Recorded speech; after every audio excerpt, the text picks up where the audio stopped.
Everyone, ये हमारी polity की सीरीज़ चल रही है और आज हम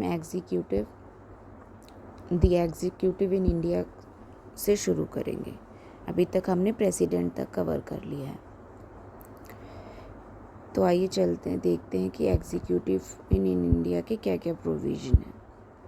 इन India's parliamentary system, executive power is divided between the union state government. जो इंडिया का पार्लियामेंट्री सिस्टम है उसमें जो है एग्जीक्यूटिव पावर जो है वो डिवाइड है बिटवीन यूनियन और स्टेट गवर्नमेंट्स के बीच में। The prime minister and chief minister along with their respective council of minister hold real executive authority shaping national and state policies. जो प्राइम मिनिस्टर और chief ministers हैं along with their respective council of ministers अपने council of minister के साथ real executive authority को hold करते हैं और शेप करते हैं नेशनल और स्टेट पॉलिसी को। The prime minister and the chief minister article related to the prime minister of India 74 council of minister advises the president. Article 74 है जो वो काउंसिल ऑफ मिनिस्टर से रिलेटेड है, जो कि एडवाइस देते हैं प्रेसिडेंट को। फिर आर्टिकल 75 में दिया गया है provision for ministers appointment and conduct. Minister के जो अपॉइंटमेंट किए जाते हैं उनके कंडक्ट को लेकर जो प्रोविजंस हैं। आर्टिकल 77 में business conduct of the government of India को लिए दिए रखे हैं। 78 में PM's duty for providing information to the president और 88 में right of ministers concerning the president. फिर article related to the chief minister क्या है। आर्टिकल 163 में council of minister aid and advises to the governor, जैसे कि यहाँ पे 74 में दिया हुआ है वो काउंसिल ऑफ मिनिस्टर के लिए है जो कि सेंटर में है, वो जो प्रेसिडेंट को एडवाइस देते हैं। वैसे यहाँ पर दिया गया है काउंसिल ऑफ मिनिस्टर को लेकर जो कि गवर्नर को एडवाइस देते हैं स्टेट असेंबलीज़ के। फिर 164 में दिया गया है provisions for ministers appointment by the governor.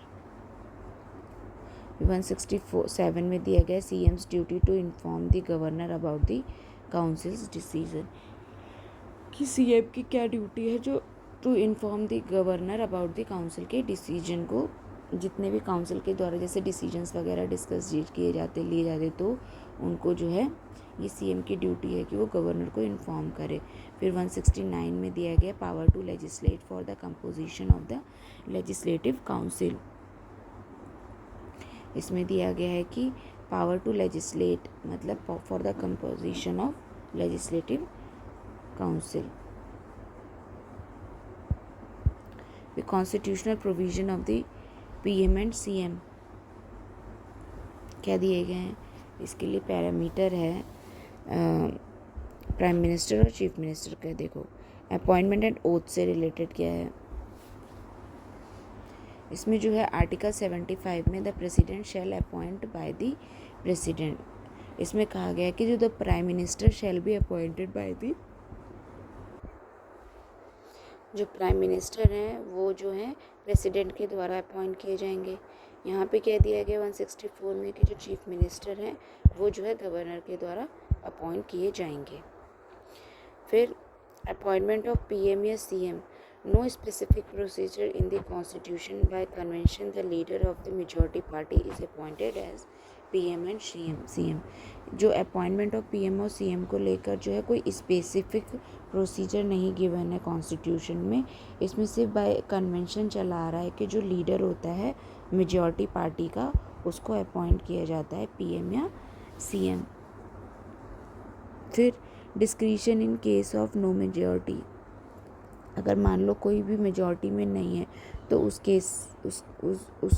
Case में क्या डिस्क्रिशन लिया जाता है उससे रिलेटेड, कि मतलब अपनी सूझबूझ का जो इस्तेमाल करते हैं। उसमें है कि भाई if no clear majority the president और गवर्नर में यूज़ पर्सनल डिस्क्रिशन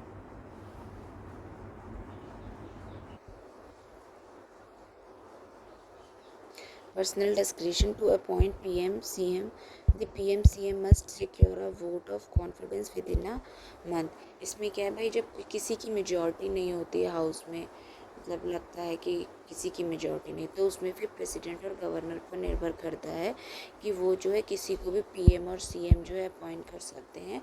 और उसके बाद जो पीएम और सीएम अपॉइंट हो जाता है, उसकी रिस्पॉन्सिबिलिटी है कि भाई वो सिक्योर करे vote of confidence with in a month. मतलब जिस टाइम पर वो सीएम या पीएम बनता है तो उस टाइम पर मतलब पहले उसे जो है वोट ऑफ कॉन्फिडेंस सिक्योर करने की ज़रूरत नहीं है, लेकिन उसे विद इन 1 मंथ जो है ऐसा करना ज़रूरी है, अदरवाइज़ वो फिर हट जाता है पोस्ट से। Death of the PM and CM in case of sudden death and no successor, the president governor uses individual in judgment to appoint a successor. मान लो कि ये किसी अनफोर्सिन कंडीशन की वजह से सडन डेथ हो जाती है किसी पीएम या सीएम की, और उनका कोई सक्सेसर नहीं है कि उसके बाद जो है पीएम या सीएम कौन बनेगा, तो जो प्रेसिडेंट या गवर्नर होते हैं वो अपनी जो है इंडिविजुअल जजमेंट जो है यूज़ करते हैं कि वो जो है किसे सक्सेसर अपॉइंट करेंगे। एलिजिबिलिटी क्या होती है? PM CM can be from either house of the parliament, state legislature. Non members can be appointed but must be elected with in 6 month. जो पीएम या सीएम है, प्राइम मिनिस्टर या chief minister, वो जो हैं किसी भी हाउस के हो सकते हैं, पार्लियामेंट या स्टेट लेजिस्लेचर के। मतलब वो लोकसभा से भी हो सकते हैं प्राइम मिनिस्टर, और राज्यसभा को भी बिलोंग कर सकते हैं। इसी तरीके से सीएम जो हैं वो लेजिस्लेटिव असेंबली के भी हो सकते हैं और लेजिस्लेटिव काउंसिल से भी चुने जा सकते हैं। Non members can be appointed, जो कि अब इस प्रेजेंट कंडीशन में क्या है भाई, दोनों हाउसेज में से किसी का भी मेंबर ना हो, चाहे वो सेंटर में हो चाहे वो स्टेट असेंबली में हो, मेंबर ना हो, उसको भी जो है अपॉइंट किया जा सकता है एज पीएम और सीएम। लेकिन उसको जो है अगले 6 मंथ में जो है एज पीएम और सी वो एज मेंबर जो है उसको क्या कहते हैं इलेक्ट होना पड़ेगा, चाहे वो नॉमिनेटेड होकर आए या प्रॉपरली इलेक्ट होकर आए। अगले 6 मंथ में उसे मेंबरशिप लेनी पड़ेगी, मतलब उसे मेंबर बनना कंपलसरी है हाउस का। ओथ क्या है? President and governor administer the oath and office and secrecy. जो प्रेसिडेंट हैं वो सेंटर में और जो गवर्नर हैं वो स्टेट में जो है oath of office and secrecy को जो है एडमिनिस्टर करवाते हैं। फिर क्या कहा गया है टर्म के बारे में? जो जो टर्म है not fixed, hold office during the pleasure of the president. जो प्राइम मिनिस्टर का जो टर्म है वो जो है फिक्स नहीं है और वो होल्ड करते हैं office pleasure of the president पर। इसी तरीके से जो सीएम है उनका भी जो है टर्म जो है फिक्स नहीं है और वो होल्ड करते हैं office during the pleasure of the governor. फिर जो सैलरी है वो डिटरमाइंड बाय द पार्लियामेंट होती है, और यहाँ पे जो है सीएम की जो है वो सैलरी जो है वो डिटरमाइंड की जाती है स्टेट लेजिस्लेचर द्वारा। पावर एंड फंक्शंस क्या क्या हैं? जो पीएम एंड सीएम का role in council of ministers से रिलेटेड क्या पावर? भाई ये रिकमेंड करते हैं मिनिस्ट्रियल अपॉइंटमेंट्स को। जितने भी मिनिस्ट्रीज़ के अपॉइंटमेंट होते हैं वो इन्हीं के द्वारा किए जाते हैं। एलोकेट और रीशफल करते हैं पोर्टफोलियो, जैसे कि जो अलग अलग मिनिस्ट्री कौन सी मिनिस्ट्री किसको देनी है, ये सब जो है ये इन्हीं के द्वारा जो है एलोकेट और रीशफल किए जाते हैं। फिर can ask a minister to resign और एडवाइस डिसमिसल, मतलब वो किसी भी मिनिस्टर को जो है रिज़ाइन देने के लिए मतलब एक तरीके से बाध्य कर सकते हैं या फिर एडवाइस कर सकते हैं प्रेसिडेंट या गवर्नर को। मतलब जो पीएम है वो प्रेसिडेंट को और जो गवर्नर है वो जो सीएम है वो गवर्नर को, कि भाई पर्टिकुलर जो मिनिस्टर हैं या मेंबर हैं उनको जो है मिनिस्टर को का रिज़ाइन मतलब डिसमिस कर दीजिए इनको। फिर कैन आस्क का वो presides over council of ministers meeting and influence decision. जो भी चाहे स्टेट की काउंसिल ऑफ मिनिस्टर्स हों या जो कैबिनेट ऑफ मिनिस्टर्स हों, काउंसिल ऑफ मिनिस्टर्स हों या फिर जो सेंटर के हैं वहाँ पे जो काउंसिल ऑफ मिनिस्टर हो उसकी जो मीटिंग होती है उसके जो है वो उसको जो प्रिसाइड करते हैं कौन? सेंटर में पीएम और स्टेट में सीएम। और वो जो है उनके डिसीजंस जो हैं बहुत हद तक इन पर निर्भर होते हैं, ये इन्फ्लुएंस करते हैं। Resignation of PM and CM can collapse the council of minister. और अगर पीएम सेंटर पे और जो सीएम है वो स्टेट में जो है रेजिग्नेशन अपना देता है तो उस केस में जो है काउंसिल ऑफ मिनिस्टर जो है कोलैप्स कर जाती है। मतलब उनको भी फिर मतलब अगर पीएम सीएम नहीं है तो फिर उसके काउंसिल ऑफ मिनिस्टर का भी कोई वजूद नहीं है, वो रिज़ाइन देते हैं तो सबको रिज़ाइन देना पड़ेगा। Impact of PM and CM resignation और death of PM and CM dissolves the council of minister. अगर किसी करंट पीएम या सीएम की जो है डेथ हो जाती है या रेजिग्नेशन दे देते हैं तो फिर भाई जो पूरी काउंसिल ऑफ मिनिस्टर है वो डिसॉल्व हो जाती है उनके साथ ही। एडिशनल पावर क्या क्या है with parliament?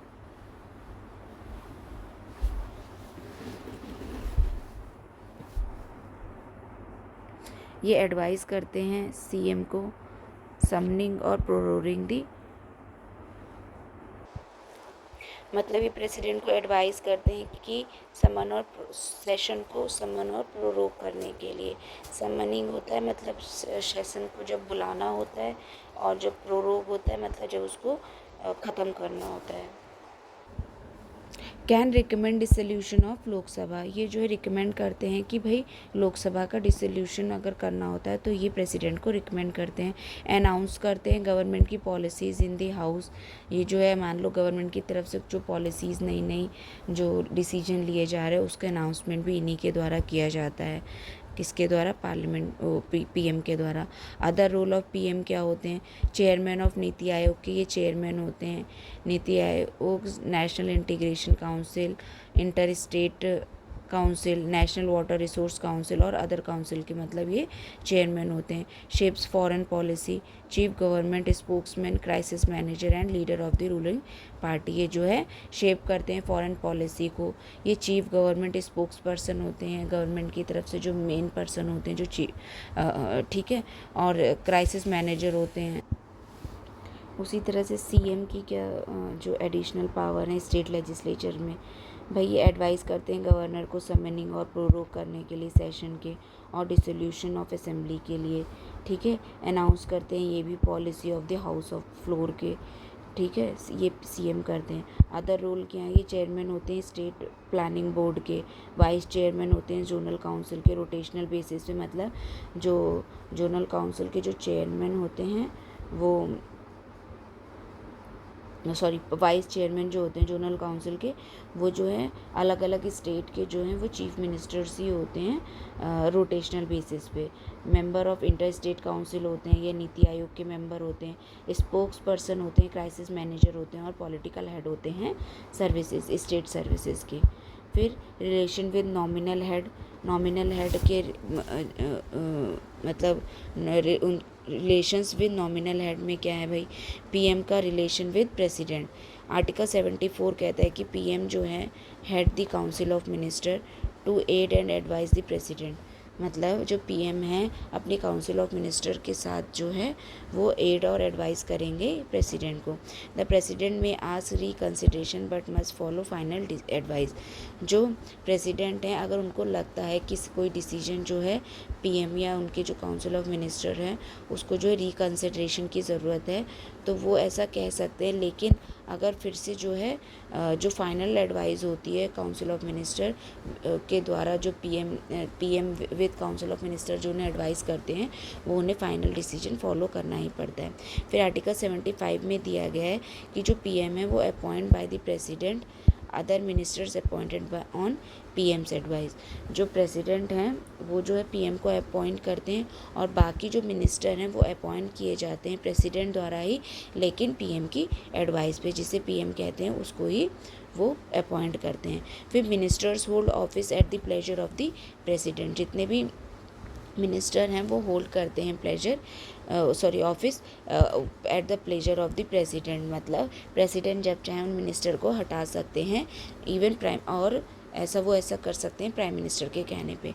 Council of minister is collectively responsible to the Lok Sabha. जो काउंसिल ऑफ मिनिस्टर होती है वो कलेक्टिवली लोकसभा को रिस्पॉन्सिबल होती है। मतलब कि अगर लोकसभा में नो कॉन्फिडेंस मोशन पास हो गया तो फिर भाई इनको जो है रेजिग्नेशन या डिज़ोल्व हो जाते हैं, ये लोग अपने पद से इस्तीफ़ा देना पड़ जाता है या डिसमिस हो जाते हैं।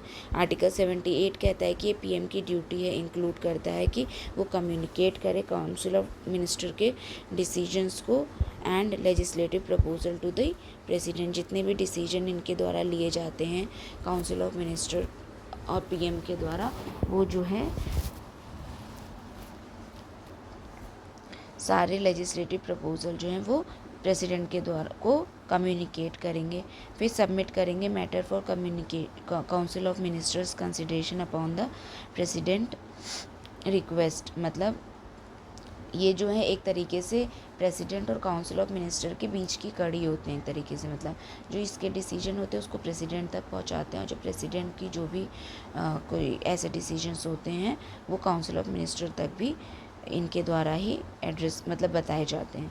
अदर एडवाइसेस क्या हैं कि प्रेसिडेंट ऑन अपॉइंटमेंट्स ऑफ की officials, attorney general, CAG, UPSC, election commissioners etcetera, ये जो हैं प्रेसिडेंट को जो है एडवाइस करते हैं कुछ जो की पोस्ट होती हैं उनके अपॉइंटमेंट्स को लेकर।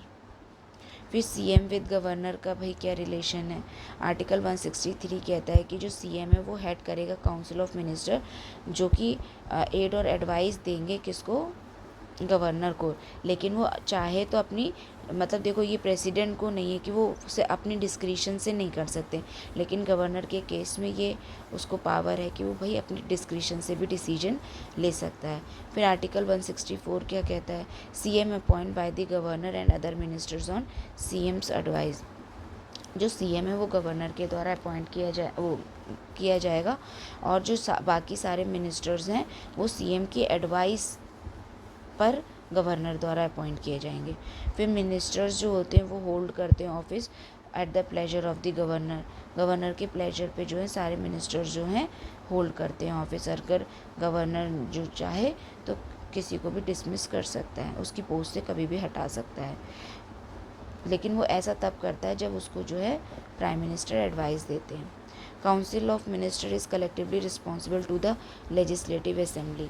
ये भी जो काउंसिल ऑफ मिनिस्टर्स जो होते हैं ये कलेक्टिवली रिस्पॉन्सिबल होते हैं स्टेट लेजिस्लेटिव असेंबली को। मतलब अगर नो कॉन्फिडेंस मोशन जो है पास हो जाता है या इनकी जो है मेजॉरिटी नहीं रहती है लेजिस्लेटिव असेंबली में, तो फिर इनको जो है रेजिग्नेशन या फिर देना पड़ता है या फिर ये डिज़ोल्व हो जाते हैं। फिर क्या है, आर्टिकल 167 में लिखा गया कि सीएम की ड्यूटी क्या है, वो है कि वो कम्युनिकेट करते हैं decision and legislative proposals to the governor. वही है कि भाई ये जो है काउंसिल ऑफ मिनिस्टर के डिसीजन को जो है गवर्नर तक पहुंचाते हैं और submitting matter for council of ministers reconsideration upon governor's request. अगर गवर्नर रिक्वेस्ट करता है तो मैटर्स जो हैं उनको सबमिट करते हैं सीएम जो काउंसिल ऑफ मिनिस्टर है उसके रिकन्सिडरेशन के लिए। फिर द प्राइम मिनिस्टर्स ऑफिस क्या होता है। The PMO supports the PM in managing the government of India and executive constitutional executive administrative responsibility.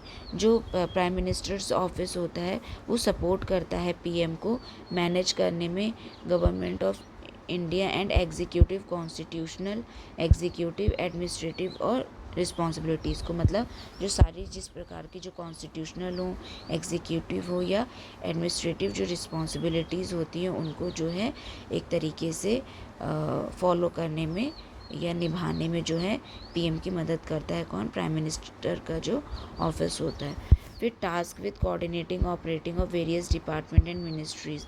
ये जो इनको टास्क में होता है कि भाई ये कोऑर्डिनेट करें operation of various departments and ministries, offer करें council on policy and administrative matter पे। फिर लेड बाय प्रिंसिपल सेक्रेटरी, इसको जो है प्रिंसिपल सेक्रेटरी द्वारा जो है एक तरीके से लेड किया जाता है, हेड किया जाता है, अगुवाई की जाती है with senior official assisting the PM. और इसमें जो है सीनियर ऑफिसर जो होते हैं वो पीएम को असिस्ट करते हैं। डिपार्टमेंट अंडर पीएमओ कौन कौन से होते हैं, डिपार्टमेंट ऑफ एटॉमिक एनर्जी जो है वो इसके अंदर है, department of space, national security council, ये सब जो है पीएमओ के अंडर में आते हैं। फिर क्या है, प्राइम मिनिस्टर्स फंड को लेकर क्या कहा गया है। जो prime ministers national relief fund है, इस्टेब्लिश किया गया था 1948 में by Jawaharlal Nehru for displaced people, now focus on aiding families affected by natural disaster, reimbursing medical expenses. मतलब जब 1948 में जब देश आज़ाद हुआ था तो जवाहरलाल नेहरू जो उस टाइम के पीएम थे, उन्होंने जो है prime ministers national relief fund का जो है एक तरीके से इस्टेब्लिश किया था उसको, और वो इसलिए इस्टेब्लिश किया गया था ताकि जो उस टाइम पे जो फैमिलीज़ जो हैं डिस्प्लेस हो गई थी, मतलब कि भाई पार्टीशन हुआ था तो कुछ लोग इधर आए थे, कुछ लोग उधर आए थे, तो वो उन सबको जो है फ़ंड की ज़रूरत होती थी अपनी लाइवलीहुड को फिर से स्टार्ट करने के लिए। तो ऐसे लोगों की मदद करने के लिए ऐसे फ़ंड का जो है निर्माण किया गया था, लेकिन उसको जो है रिप्लेस कर दिया गया है अब। मतलब जो भी अब जो है डिज़ास्टर, अब जो है वो फोकस करता है कि जो डिज़ास्टर वगैरह आते हैं या फिर जो मेडिकल एक्सपेंसेस की जो भरपाई ज़रूरत होती है, तो उसके लिए जो है इसका इस्तेमाल किया जाता है अब। पहले ये डिस्प्लेस पीपल के लिए था, लेकिन अब जो है नेचुरल डिज़ास्टर या रीइम्बर्स मेडिकल एक्सपेंसेस के लिए किया जा सकता है। Donations are 100% tax deductible under section 80G of the income tax 1961।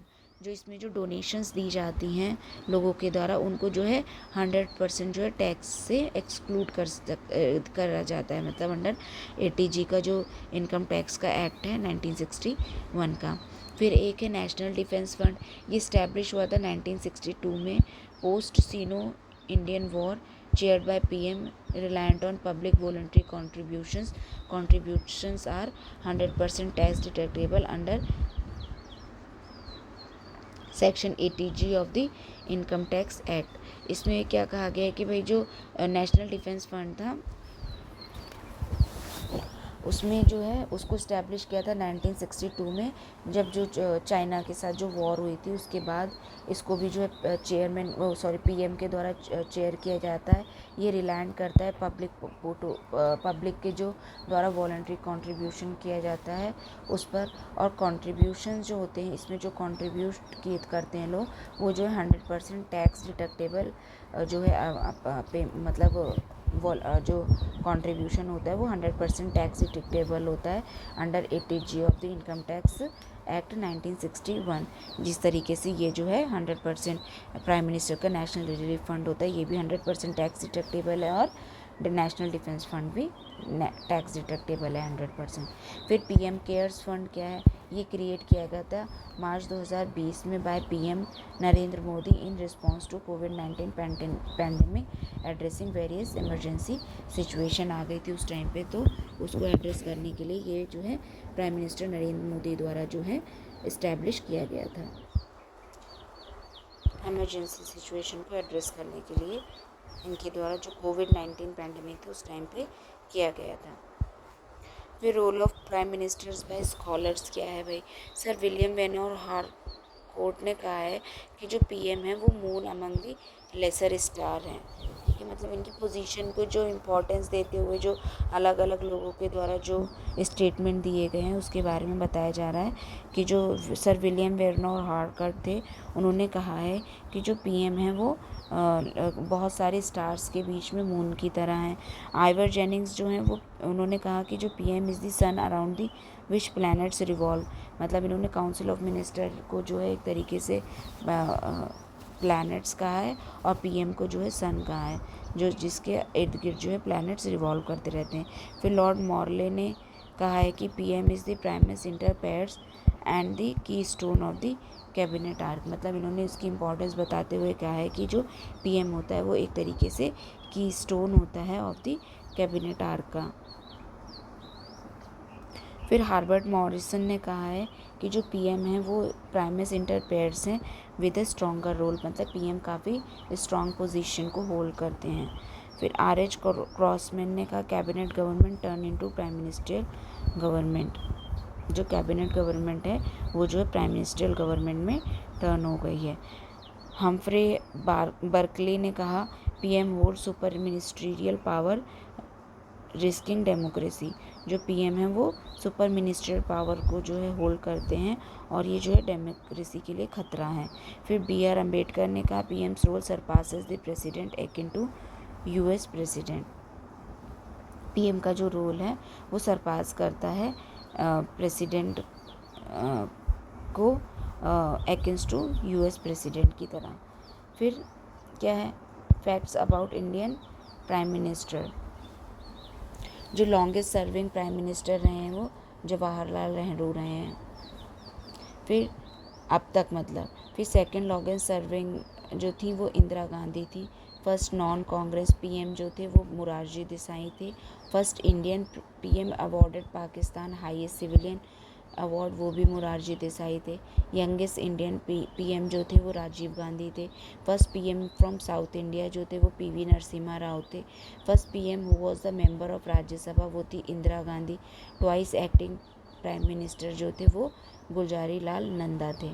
ये एक्टिंग प्राइम मिनिस्टर थे, ठीक है। फिर note, the prime minister of India at the time of his और her appointment need not necessarily be a member of one of the houses of the parliament but must become a member of one of the houses within the second 6 month. मतलब इसमें कहा गया है कि जब PM या जो PM है उसका जो अपॉइंटमेंट किया जाता है एज अ PM, तो उसको उस टाइम पे जो है मेंबर होना पार्लियामेंट का ज़रूरी नहीं होता है। लेकिन जब वो एक बार अपॉइंट हो जाता है उस पोस्ट पे तो विद इन उसके 6 मंथ जो है उसको मेंबरशिप हासिल करना कंपलसरी होता है। फिर chief ministers who letter became prime minister उसकी लिस्ट दी हुई है। मोरारजी देसाई जो थे वो बॉम्बे के चीफ मिनिस्टर थे। फिर वो मार्च 77 में जो है फर्स्ट नॉन कांग्रेस PM बने। चरण सिंह जो थे वो उत्तर प्रदेश के जो है 1967 से 68 और 1970 में CM रहे हैं और उनको जुलाई 1979 में जो है वो प्राइम मिनिस्टर बने। VP सिंह जो थे वो भी उत्तर प्रदेश के CM थे और वो दिसंबर 1989 में नेशनल फ्रंट गवर्नमेंट के जो पार्टी के थे वो भी प्राइम मिनिस्टर बने। फिर PV नरसिम्हा राव जो थे वो आंध्र प्रदेश के CM थे 71 से 73 तक। ये जो है जून 91 में जो है प्राइम मिनिस्टर बने। फिर HD देवगौड़ा जो थे ये कर्नाटक के CM थे, ये भी जून 1996 में यूनाइटेड फ्रंट गवर्नमेंट को बिलोंग करते थे, इनकी पार्टी जो थी, और ये भी प्राइम मिनिस्टर बने। फिर नरेंद्र मोदी जो थे वो गुजरात के CM थे 2001 से 2014 तक और ये मई 2014 को जो है प्राइम मिनिस्टर बने। फिर union and the state council of minister, इसको जो है हम नेक्स्ट पार्ट में कवर करेंगे या फिर कवर कर लेते हैं, थोड़ा सा ही तो बचा है। हिस्टोरिकल कॉन्टेक्स्ट में क्या कहा गया है union and state council of minister को। The portfolio system was initiated by Lord Canning in the Indian council act of 1861। जो पोर्टफोलियो सिस्टम था वो सबसे पहले लॉर्ड कैनिंग ने इंट्रोड्यूस किया था थ्रू काउंसिल ऑफ एक्ट जो आया था 1861 का, उसके through. In the United kingdom the council of minister is a convention based executive while in India it is a codified in the constitution. जो United kingdom है वहाँ पे जो काउंसिल ऑफ मिनिस्टर है वो एक कन्वेंशन बेस्ड एग्जीक्यूटिव ठीक है, मतलब कि वो कन्वेंशन चला आ रहा है, उनके यहाँ पे ऐसा कोई कॉन्स्टिट्यूशन में मेंशन नहीं है। लेकिन जो इंडिया है यहाँ पे कोडिफाइड है ये कॉन्स्टिट्यूशन में। फिर कॉन्स्टिट्यूशनल प्रोविजंस क्या हैं, आर्टिकल 74 में कहा गया है it is not known abbreviation aids and advises the president can request reconsideration or but binding advice follows। Article 74 में कहा गया है कि not known abbreviations aid and advises the president, ये जो एड और एडवाइस करते हैं प्रेसिडेंट को। द प्रेसिडेंट जो है वो इनके द्वारा जो एडवाइस दी जाती है उसे रिकन्सिडर करने के लिए जो आदेश दे सकते हैं, लेकिन अगर इनको जो है फिर से जो एडवाइस दी जाएगी वो जो है फाइनल और बाइंडिंग होगी एक तरीके से। आर्टिकल 163 में कहा गया है जो स्टेट काउंसिल ऑफ मिनिस्टर होते हैं वो एड और एडवाइस करते हैं गवर्नर को, ये जैसे सेंटर में करते हैं वो स्टेट में करते हैं। फिर the governor discretion is final in ambiguous matter, यहाँ पर देखो यहाँ पे जो है प्रेसिडेंट को जो है काउंसिल ऑफ मिनिस्टर्स जो हैं उनकी जो है बात मतलब जो प्रेसिडेंट हैं उनको जो एडवाइस दी जाएगी काउंसिल ऑफ मिनिस्टर द्वारा वो एक तरीके से बाइंडिंग हो जाती है, ठीक है। लेकिन जो गवर्नर हैं वो अपने डिस्क्रिशन के तौर पर भी फाइनल डिसीजन ले सकते हैं। फिर 91 कॉन्स्टिट्यूशनल अमेंडमेंट एक्ट 2003 का जो था उसने कहा कि जो टोटल नंबर ऑफ मिनिस्टर हैं इंक्लूडिंग पीएम और CM should not be more than 15% of the total strength of the Lok Sabha or state legislative assemblies. The number of ministers in the state legislature include the CM in a state shall not be less than 12। मतलब जो total number of ministers हैं including PM और CM, ये जो है 15% जितनी भी total strength है, जैसे कि सेंटर में लोकसभा की और जो स्टेट में लेजिस्लेटिव असेंबली की है, उससे 15% से ज़्यादा नहीं होना चाहिए और उसमें जो है पीएम और सीएम इंक्लूड होते हैं। और जो नंबर ऑफ मिनिस्टर हैं इन state legislatures including the CM in a state shall not be less than 12। मतलब कहीं कहीं पे क्या है भाई 15% क्राइटेरिया में क्या हो जाता है कि भाई अगर कहीं की स्ट्रेंथ बहुत कम है तो वो 12 से भी अगर कम होते हैं तो मिनिमम 12 होने चाहिए। मतलब 15% वाला जो वो है क्राइटेरिया वो मैक्सिमम के लिए है कि भाई उससे ज़्यादा नहीं होने चाहिए लेकिन 12 से कम भी नहीं होने चाहिए। A member who is disqualified on the ground of defection shall also be disqualified to be appointed as a minister. अगर कोई मेंबर जो है उसे डिफेक्शन के ग्राउंड पर जो है डिस्क्वालीफाई किया गया है तो फिर वो जो है डिस्क्वालीफाई हो जाएगा, एज ए मिनिस्टर को भी नहीं बन सकता। मतलब उसे अपॉइंटमेंट ऑफ मिनिस्टर के पोस्ट के लिए भी वो फिर डिस्क्वालीफाई हो जाएगा। आर्टिकल 88 कहता है every minister has the right to speak and take part in the proceeding of both the houses but can only vote where he is a member। जो एक मिनिस्टर होता है वो जो है दोनों हाउसेस की प्रोसीडिंग्स में पार्टिसिपेट कर सकता है लेकिन वो वोट सिर्फ उसी हाउस में दे सकता है जिस हाउस का वो मेंबर है। फिर आर्टिकल 177 कहता है a minister who is the member of one house of the legislature has the right to speak and to take part in the proceedings of the other house. जो minister होता है, जो member होता है एक house का, state legislature has the right to speak and take part in the proceeding of the other house. वो दूसरे हाउस की प्रोसीडिंग्स में पार्टिसिपेट भी कर सकता है और बोल भी सकता है लेकिन वो जो है वोट जो है अपने हाउस में ही दे सकता है जहाँ का वो मेंबर है। Person not a member of any house parliament can became a minister maximum for a duration of 6 month. अगर कोई मेंबर जो है वो कोई पर्सन जो है वो मेंबर नहीं है किसी भी हाउस का, पार्लियामेंट के किसी भी हाउस का, तो वो जो है मिनिस्टर बन सकता है लेकिन जो है सिर्फ 6 मंथ के लिए। मतलब उसके बाद उसको जो है इलेक्ट होना ही पड़ेगा, मेंबरशिप हासिल करनी पड़ेगी। फिर कुछ डिफरेंसेस दिए गए हैं यूनियन काउंसिल ऑफ मिनिस्टर और स्टेट काउंसिल ऑफ मिनिस्टर्स को लेकर। डेफिनेशन क्या है, the executive body at the national level advising the president. और ये जो है एग्जीक्यूटिव बॉडी होती है स्टेट लेवल पे जो एडवाइस करती है गवर्नर को। फिर कॉन्स्टिट्यूशनल बेसिस क्या है, आर्टिकल 74 और 75 ऑफ द इंडियन कॉन्स्टिट्यूशन जो हैं वो डील करते हैं यूनियन काउंसिल ऑफ मिनिस्टर से, और जो आर्टिकल 163 और 164 हैं वो इंडियन कॉन्स्टिट्यूशन में जो दिए गए हैं वो काउंसिल ऑफ मिनिस्टर जो होते हैं स्टेट के उनसे डील करते हैं। फिर क्या हेड होता है जो वो प्राइम मिनिस्टर होता है। यहाँ पे यूनियन काउंसिल ऑफ मिनिस्टर का हेड जो है प्राइम मिनिस्टर होता है और जो स्टेट काउंसिल ऑफ मिनिस्टर होते हैं उसका हेड जो है वो चीफ मिनिस्टर होता है। अपॉइंटमेंट जो है पीएम अपॉइंट होते हैं प्रेसिडेंट के द्वारा और अदर मिनिस्टर जो हैं वो पीएम की एडवाइस पर प्रेसिडेंट के द्वारा एडवाइस किए जाते हैं सेंट्रल लेवल पर। और जो सीएम अपॉइंटमेंट होता है वो गवर्नर के द्वारा होता है और अदर्स जो मिनिस्टर हैं वो जो है अपॉइंट किए जाते हैं सीएम के एडवाइस पर गवर्नर के द्वारा स्टेट में। फिर ओथ और ऑफिस जो है भाई जो काउंसिल ऑफ मिनिस्टर्स होते हैं सेंटर में उनकी जो ओथ है एडमिनिस्टर की जाती है प्रेसिडेंट की द्वारा और स्टेट में जो है वो गवर्नर के द्वारा किया जाता है। फिर सैलरी क्या है, इनकी जो सैलरी है वो डिटरमाइन की जाती है पार्लियामेंट के द्वारा और जो स्टेट काउंसिल ऑफ मिनिस्टर होते हैं उनकी जो सैलरी है वो स्टेट लेजिस्लेचर द्वारा डिटरमाइन की जाती है। फिर टेन्योर क्या होता है, मिनिस्टर होल्ड करता है office during the president pleasure. जो प्रेसिडेंट का प्लेजर होता है तब तक मिनिस्टर्स जो है होल्ड कर सकते हैं ऑफिस, मतलब उसके बाद प्रेसिडेंट चाहे तो उन्हें उनकी पोस्ट से हटा सकते हैं या डिसमिस कर सकते हैं। Ministers hold the office during the governor pleasure. Pleasure उस वैसे ही जैसे सेंटर में प्रेसिडेंट का प्लेजर होता है वैसे स्टेट में गवर्नर का प्लेजर होता है।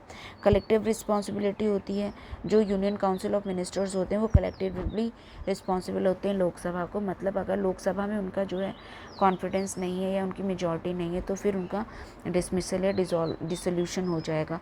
उसी प्रकार भाई स्टेट लेजिस्लेचर में भी होता है। साइज़ क्या होता है, टिपिकली 60 to 70 मिनिस्टर होते हैं, जो कि 15% से ज़्यादा स्ट्रेंथ के नहीं होने चाहिए, ठीक है, काउंसिल ऑफ मिनिस्टर के। फिर इसमें क्या है, मिनिमम जो है 12 होने चाहिए, require not more than 50% of the total strength. State में क्या है भाई, कम से कम 12 होने चाहिए और ज़्यादा से ज़्यादा 15% of the total state. Composition क्या है, includes cabinet minister, minister of states and deputy ministers. जो यूनियन काउंसिल ऑफ मिनिस्टर होती है उसमें जो है कैबिनेट मिनिस्टर्स भी आते हैं, मिनिस्टर ऑफ स्टेट भी आते हैं और डिप्यूटी मिनिस्टर भी आते हैं। इसमें जो है स्टेट में क्या कैबिनेट मिनिस्टर होते हैं और मिनिस्टर ऑफ स्टेट होते हैं। डिस्क्रिशन क्या है भाई, president act on council of ministers advice. जो प्रेसिडेंट है उसको जो है ऐसा दिया गया है कि भाई काउंसिल ऑफ मिनिस्टर के एड एंड एडवाइस पर ही अपने डिसीजन लेगा, लेकिन जो गवर्नर है वो अपने डिस्क्रिशन पे भी अपना डिसीजन ले सकता है। उनकी एड और एडवाइस पे तो लेता ही है, लेकिन अगर उसको लगता है कि ऐसी ज़रूरत है तो वो अपने डिस्क्रिशन पे भी कोई डिसीजन ले सकता है। जुडिशियल रिव्यू क्या है, advice standard is not subject to the court inquiry. जो एडवाइस काउंसिल ऑफ मिनिस्टर द्वारा जो दी जाएगी प्रेसिडेंट को, उसको किसी भी कोर्ट में जो है इंक्वायर नहीं किया जा सकता, मतलब उसके लिए जो है जुडिशियल रिव्यू के प्रावधान नहीं है।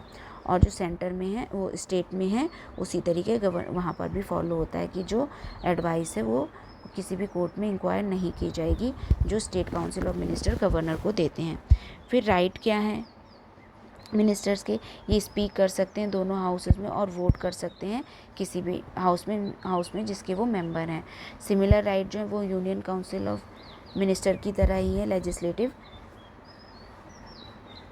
जो स्टेट काउंसिल ऑफ मिनिस्टर होते हैं उनको।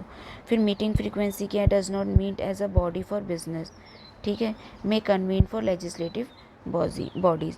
ये जो हैं भाई ये उस तरीके से मीट नहीं करते हैं फॉर बिज़नेस की मीटिंग के लिए, मतलब जो डिसीजन वगैरह लिए जाते हैं, क्योंकि फिर वहाँ पे कैबिनेट का रोल आ जाता है, वो सब होते हैं ना, और यहाँ पर जो है ये कन्वी कर सकते हैं लेजिस्लेटिव बिजनेस को।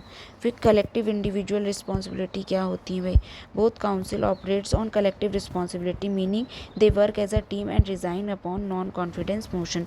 मतलब वो पूरी टीम की तरह वर्क करते हैं, और अगर मतलब अगर उनमें नो कॉन्फिडेंस मोशन पास हो जाता है तो फिर उन सबको जो है रिज़ाइन करना पड़ता है। इंडिविजुअल रिस्पॉन्सिबिलिटी क्या होती है, अलाउ द प्रेसिडेंट और governor to remove ministers on advice of PM और CM even amidst legislative confidence. अगर मान लो कॉन्फिडेंस है लेजिस्लेटिव, ठीक है, आपका हाउस चाहे वो सेंटर में जो है वो लोकसभा हो गई और जो स्टेट में लेजिस्लेटिव असेंबली है उसमें जो मतलब स्टेट लेवल पे लेजिस्लेटिव असेंबली हो गई, तो उसमें कॉन्फिडेंस तो है, लेकिन अगर पीएम या सीएम ने एडवाइस करा तो गवर्नर प्रेसिडेंट और गवर्नर के द्वारा जो है किसी एक पर्सन मतलब किसी एक पर्टिकुलर मिनिस्टर को भी हटाया जा सकता है, डिसमिस किया जा सकता है। Note, unlike the UK Indian ministers lack a provision for legal responsibility. UK में क्या है कि भाई उनकी लीगल रिस्पॉन्सिबिलिटी भी होती है, मतलब जो भी वो बिल और एक्ट वगैरह पास करते हैं तो उस पर जो है सबके जो है साइन लिए जाते हैं, उनकी लीगल रिस्पॉन्सिबिलिटीज़ होती हैं उस डिसीजन को लेकर। लेकिन यहाँ पर जो है मतलब इंडिया के केसेस में ऐसा नहीं होता है, इन लोगों की लीगल रिस्पॉन्सिबिलिटीज़ नहीं होती हैं।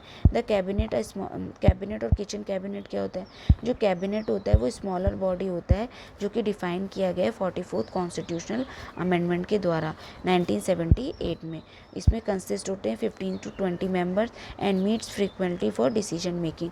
यही जो है फिर डिसीजन मेकिंग के लिए फ्रीक्वेंटली मीटिंग करते हैं। जो यहाँ पे ये बात कहा गया है ना कि जो यूनियन काउंसिल ऑफ मिनिस्टर होते हैं वो जो है फ्रीक्वेंटली मीट नहीं करते हैं as a body for business, क्योंकि यहाँ पे जो है ये 15-20 जो मिनिस्टर होते हैं जो कैबिनेट का पार्ट होते हैं वो उनके द्वारा ये ड्यूटी निभाई जाती है, जबकि यहाँ पर जो है कैबिनेट वाला या किचन कैबिनेट वाला सीन नहीं होता है। तो यहाँ पे जो स्टेट काउंसिल ऑफ मिनिस्टर्स होते हैं वही वो रोल निभाते हैं। फिर किचन कैबिनेट क्या होता है, is an informal group of the PM and trusted colleagues serving as the inner circle for key decision. Phenomena of kitchen cabinet is not unique in India, it also exists in USA और Britain. जो देखो सबसे पहले council of minister होते हैं, उससे भी ज़्यादा इम्पॉर्टेंट जो मिनिस्टर्स होते हैं कुछ, वो जो है कैबिनेट में का पार्ट होते हैं, और उनसे भी ज़्यादा जो हैं वो किचन कैबिनेट का पार्ट होते हैं. उनसे भी ज़्यादा कुछ इंपॉर्टेंट होते हैं, जो 2-4 लोग होते हैं, 5, ठीक है, जिनसे जो है प्राइम मिनिस्टर हर उस पे डिसीजन पे जो है एडवाइस लेते हैं. ये जो है सिर्फ इंडिया में ही एग्जिस्ट नहीं करता, ये यूएसए और ब्रिटेन में भी ऐसे किचन कैबिनेट्स वाला सिस्टम जो है एग्जिस्ट करता है. ये एक तरीके से कहा जाता है कि बहुत ज़्यादा जो एक तरीके से इन्फ्लुएंस करते हैं डिसीजन को, ठीक है. इसमें इनके पर्सनल रिलेटिव्स वगैरह भी हो सकते हैं. ये इनफॉर्मल ग्रुप होता है पीएम का, जो कि ट्रस्टेड कोलीग्स होते हैं, जो serving inner circle for the key decision, ठीक है. तो ये हमारा जो था ये वाला चैप्टर कंप्लीट हो गया है. अब हम नेक्स्ट जो है पार्लियामेंट स्टार्ट करेंगे नेक्स्ट वीडियो में. Thank you.